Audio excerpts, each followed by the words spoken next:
Bonjour à tous, alors aujourd'hui je vous propose une énigme, hein, l'énigme du cheval et de l'âne. Alors c'est connu aussi sous le nom de cheval et le mulet. Alors ici j'en ai profité pour aller vous chercher une fable de La Fontaine que je vous laisse lire si ça vous intéresse.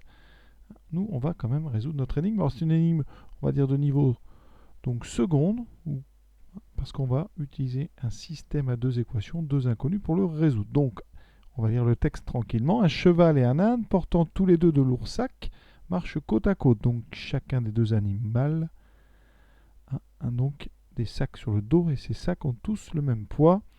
Et l'âne se plaint alors du poids excessif de son fardeau et le cheval lui répond: si je te prends un sac, ma charge sera 2 fois plus lourde que la tienne, mais si tu me prends un sac, ton fardeau, donc ta charge, sera égale au mien. Question: combien de sacs porte donc l'âne? Pour faire ce genre de problème, il faut utiliser des inconnus. Donc on va appeler soit x le nombre de sacs que porte le cheval, donc le nombre de sacs du cheval. Et on va appeler y le nombre de sacs que porte l'âne, donc le nombre de sacs de l'âne. Et on va regarder. Si je te prends un sac, c'est le cheval qui parle.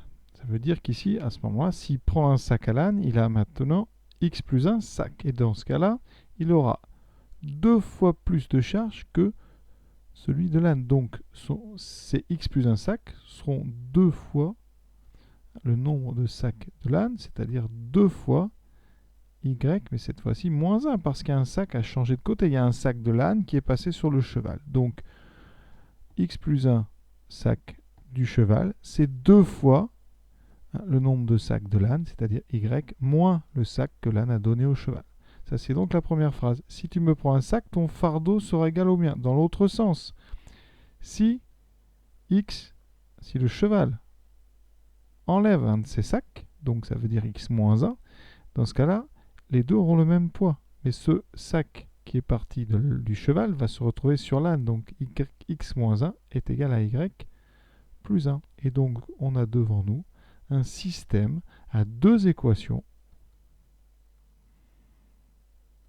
deux inconnus. Et pour résoudre un système comme ça, il y a plusieurs méthodes. Une méthode qui marche très bien, c'est la substitution. C'est-à-dire qu'avec une ligne, on va essayer de trouver une inconnue en fonction d'une autre. Et vous voyez que dans la deuxième ligne, je peux très bien écrire que x est égal à... J'ajoute 1 des deux côtés, donc ici ça fera x à gauche, et y plus 1 plus 1, donc y plus 2 à droite. Donc x, c'est y plus 2. Ce x égale y plus 2, eh bien je vais le remplacer dans la première ligne.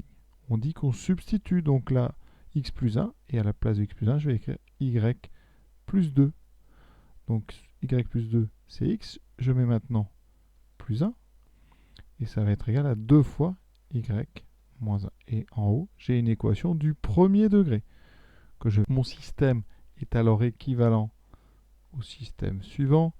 Y plus 3 est égal à 2y moins 2. Et x est égal à y plus 2. On continue. En haut, on a une équation du premier degré, une inconnue. Donc je vais enlever y des deux côtés, donc à gauche je n'aurai plus de y, à droite j'aurai 2y moins 1y, c'est-à-dire donc 2y moins 1y, ça fait 1y, donc j'écris y, et ensuite j'ajoute 2 des deux côtés, j'aurai ici 5 égale y. Avec ça, je vais déduire x, puisque y vaut 5, x vaudra 5 plus 2, c'est-à-dire 7. Et on a terminé, on a donc le cheval qui a 7 sacs, le cheval a 7 sacs, et l'âne 5. Donc voilà notre problème résolu. Je vous souhaite une bonne fin de journée à tous. À bientôt.